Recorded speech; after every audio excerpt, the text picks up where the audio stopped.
One of our Zwartkop members, Hendrik Turan, regularly watches my video tips, and when we bump into each other at the golf course, we have a good chat about them every week. And then recently Hendrik came for a lesson, and I just like to recap his lesson on the 7th tee here at Zwartkop Country Club. I've got one of my PGA diploma students just demonstrating the correct alignment. So if you're struggling with your alignment, this will really help you as well. When Hendrik came for his lesson, he's swinging the club quite nicely, but his club face and his shoulders were aiming left of target, and his feet were aiming right of target.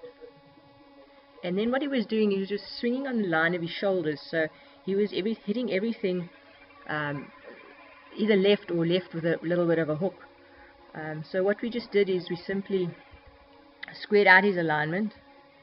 So he's got his feet and his shoulders and his club face,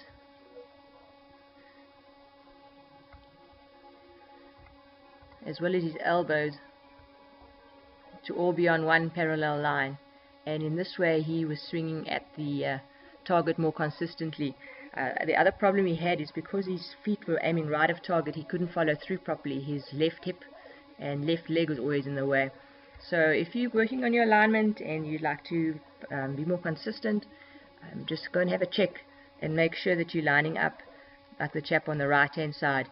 The club face at the target, so it could almost be like a railway track. The right hand side of the railway track is the ball to target line, and the left hand side of the railway track is the other side, where your feet and your knees and your hips and your elbows and your shoulders are all on a parallel line to the right hand side of the railway track.